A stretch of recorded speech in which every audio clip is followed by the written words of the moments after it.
right? There we go. Sorry, I unmuted everybody else, but not myself. Good morning, good afternoon, good evening, depending on where in the world you're tuning in to us from. This is our second edition of our micro webinar series. And with that, I will pass it over to Andy from Shopify. Andy, take it away. Thanks, Jess. Well, as Jess said, hi everyone and welcome to the second micro webinar of the series called Together We Thrive. Today, we're joined by Joe Nicholas, Global Head of Partnerships at Amarsis, Robin Smith, CEO at OMNI, and Kevin Klein, Manager of Solution Providers at ShipStation. And I'm Annie Schoen, your host and Partner Manager at Shopify Plus. Today's topic is why should merchants strategically select their commerce applications now more than ever? So we all know that there's a large amount of apps and technologies out there for merchants to use, especially in the Shopify ecosystem. Sometimes when merchants are in a time crunch, the easiest thing might feel like selecting the first application they see and just going with it. But we all know that it's better to actually strategically select their commerce applications that they should be using from the get-go, especially right now. Joe, do you want to begin and share some of your thoughts on that? Yeah, Annie, thank you. And thank you to everybody for joining us today. So really a few different thoughts there. One, I would love to start this specifically given the topic from with an old Chinese proverb, which is the best time to plant a tree was 20 years ago. The second best time is now. So as merchants and as marketers and people across the retail spectrum, as you're looking at the platforms and the technologies you're using to enable your business, is really, there's no better time than the present to look at those specific platforms that are going to enable you for growth. And ultimately, to really come full circle is to look at that from the lens of your consumer. So how do you really create the best customer experience and think with the end in mind, in the sense that what's the outcome for the merchant? What's the outcome that you're driving for in your business? And ultimately, how do you leverage technologies to get you there? So I think as retailers, as we're discussing and evaluating all of the different technologies that are at our disposal, it's really important to understand what's the end customer experience. Is it seamless messaging across the board? Is it getting updates on your shipping? Is it the appropriate marketing messaging? How are we personalizing and making that consumer really feel attached to the brand across the entire experience, from the website to receiving the package? And as we think about that one step further, is knowing that there are several technologies out there. When you're evaluating different applications or technologies to enable your business, think about the end customer and ultimately think about if those technologies are really going to help you reach or achieve the outcomes that you're hoping to achieve. And then obviously for every business, that's going to be a different answer. So knowing that where a smaller merchant may be today could be completely different than where a very large merchant is. So understanding what's best for your business now, but what's also going to help you grow and achieve that customer value down into the future as well. Yeah, totally. Obviously, the reason why everyone is, using the technologies that they're using is hopefully improving that customer's experience and achieving that experience that the merchant is looking for. So definitely agree on all that. Robin, do you want to share your thoughts on this next? Certainly. I think Joe made some very, very good points here. One is the customer journey. It's actually quite astounding how many companies don't actually sit down and dissect their customer journey, and they simply choose applications to fix or to fit into a specific problem area that they're trying to solve for. The customer journey really is what makes or breaks the e-commerce brand. And if there's no intersection with the DNA of the brand and what that brand actually represents, you can set yourself up by choosing applications that don't necessarily fit with your customer journey. Communications, even more important, because if there's a breakdown in that customer journey, you want to make sure that you're communicating effectively with your partner, who is your customer. And the cost of acquisition is very high. Everybody's putting ads out, but I think that the intersection, again, with brand DNA and strategy is critical. So stepping back allows you to select applications strategically as opposed to fixing those problems. Yeah, for sure. Again, like it is all about, it's a part of your branding, right? Selecting the things that you're using. That's all a part of your strategy for your brand and for your end customer. And again, just, creating the end result that you're looking for. Kevin, I would love for you to, give your thoughts on our topic today. Yeah. So I think Joe and Robin brought up some fantastic points. I really like that proverb because I think that oftentimes we see a lot of merchants who don't necessarily aren't investing in their logistical backend before they get to the point where they're scaling and suddenly they're losing revenue or losing being inefficient in the way that they're processing orders.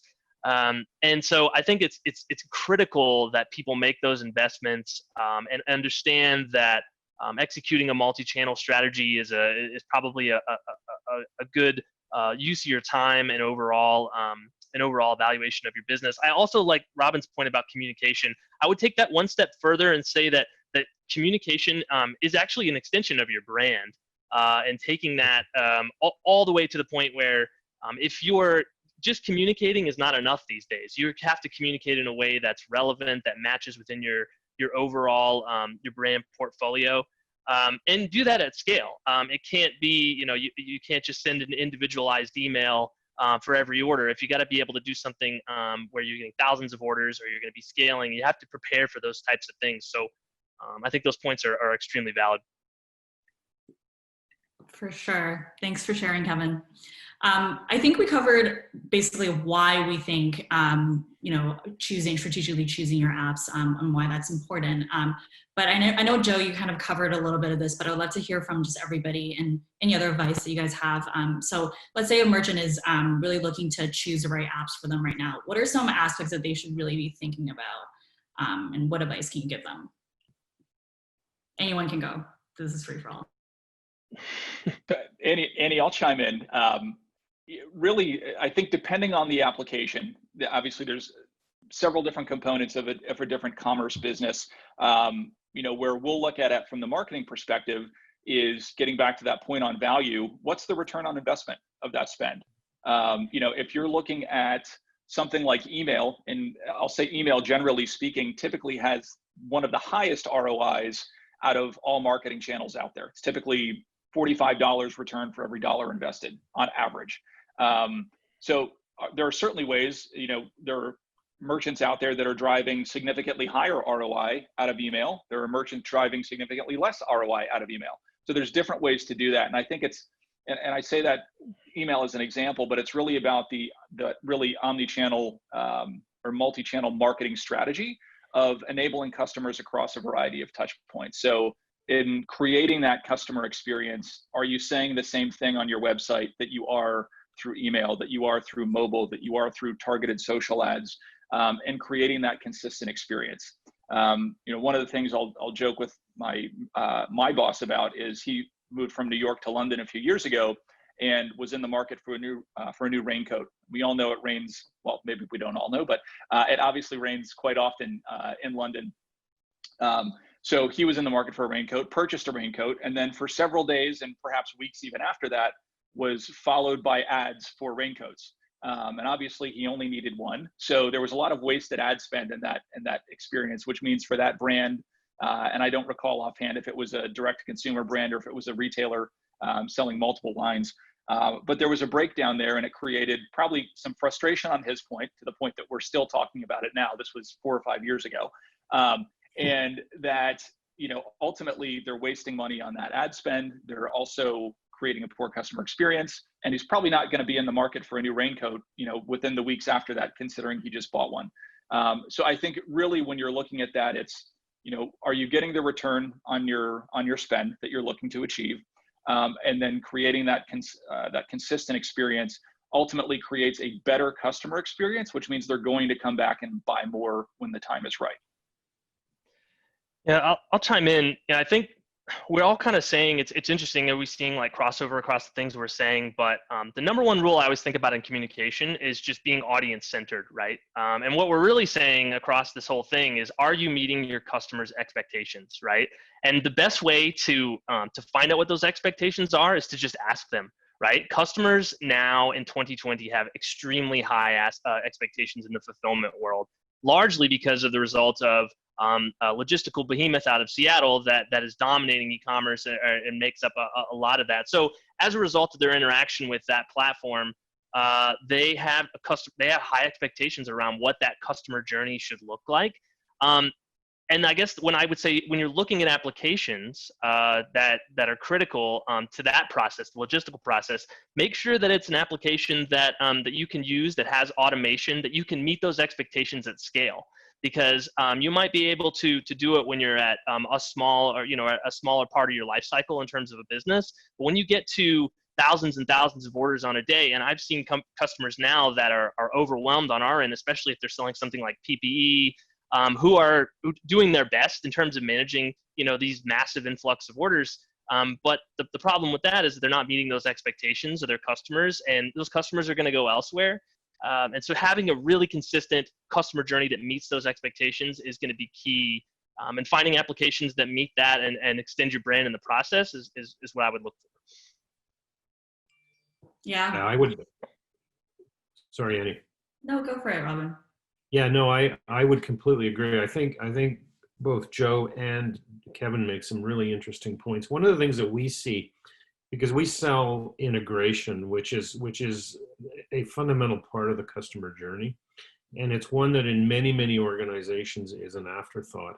But one of the characteristics we see of merchants who don't have strategy and that are simply buying products to fulfill a specific need or to put a Band-Aid on a problem is that they don't spend the time understanding what the ROI is around the product that they're choosing. And what they do is they focus on how much it's going to cost them. And, that's basic psychology. If you don't understand something, you're going to gravitate towards what you do understand. And for most people, it's going to be price. But I think if you're really serious about your strategy and you're really serious about how your brand intersects with that customer journey, you really need to dig in and understand what you're getting for your dollar, what you're getting in terms of functionality, and how that intersects with the brand itself. Because as both Kevin and Joe have said, today, we're bombarded with ads, we're bombarded with useless communications. It's no longer about just putting a solution in, it's about differentiating yourself. Mm-hmm. Yeah, it's I think we talked in different ways about scalability and making sure that the applications that you're selecting or the tech that you're using is scalable to where your business is at today and where your business is going to be in a couple of years. So I think, yeah, we're all singing in unison of how to choose in. Thank you everyone for the advice for our audience. That's it from me, but Jess, are there any questions from the audience or anything else we'd like to add? If anybody has any questions, you can submit it in the Q&A panel now, but nothing has come in at this point. Question I'd like to talk about with the panel just quickly in the last couple minutes here too are post-COVID. So thinking about after all this is done here, if you have any words of advice in choose an application now for that long run. Well, I'll chime in on that. I don't think the world, I don't think that necessarily post-COVID is going to look a whole lot different than it is right now. I think that, I think people are still going to be doing business online. And I think a lot of the same principles that we've talked about on this webinar are going to be apply post-COVID. I will say that COVID probably acted more as an accelerator than anything for a lot of brands who maybe weren't necessarily invested in e-commerce but had to get there quick. And I imagine that those brands aren't going to suddenly give up on those operations post-COVID. And I think it's probably more important than ever, to Joe's point, is to invest today because we don't really know where it's going to go, to be honest with you. And it's certainly could be e-commerce could continue to grow, or it could drop off a little bit. But my anticipation is that it will grow and continue to grow over time. Yeah, I'm completely with Kevin there. I think we're going to see a much more crowded e-commerce space. I think a lot of companies, their focus now is, as traditional retail scales back, And I was on a webinar last week where somebody said that the death march for bricks and mortar is underway. The funeral just hasn't happened. I think that with e-commerce, I think we're going to see an explosion of it as more and more B2B companies get into it. And to Joe's point, this is where customer journey becomes incredibly important, because if you're going to differentiate yourself from the crowd, and as Kevin says, if you're going to ship ever increasing numbers of product, it's much easier to ship one order of 1,000 pieces to Costco than it is to ship 1,000 orders of one piece to 1,000 different people. So your customer journey has to be really, really well thought out. And I think that's going to be the challenge that a lot of people are going to face. Absolutely. Yeah, and to add to Robin and Kevin's comment, one of the things in the data that we've seen is that across customers, 43% of the buyers over the last few months are first-time e-commerce buyers with some of these brands. Yeah. And when you think about that, it's an astronomical number. And if we think of pre-COVID life, customer acquisition cost is always something that merchants keep an eye on, because it's so incredibly expensive in many cases to acquire that first-time customer. It's obviously much less expensive to get them to buy second, third, and so on purchases down the road. So now that we've acquired all of these new customers across all of these businesses, what do? And you want to make sure that you are delighting them in that experience. Obviously, everybody is expecting delayed shipping times right now. They're expecting delayed fulfillment times. So that's to be expected. But ultimately, are you communicating with them appropriately during that time? When they do receive the package, is it correct? Are they getting the right things? What's in the box? All of that experience certainly comes together, that now that we've engaged all of these customers for the first time, how do we treat them after that purchase, and what's that experience look like? And obviously wanting to get them to come back and make those additional purchases. I love it. I think that wraps it up beautifully for us. Thank you everyone for sharing your thoughts and your wisdom, and hopefully our attendees have some, little nuggets to take back and think about. But that's it for us, and thank you for everyone for attending. This will be recorded and sent out to all our registrants. Have a great day wherever you are, and yeah, we'll see you next time.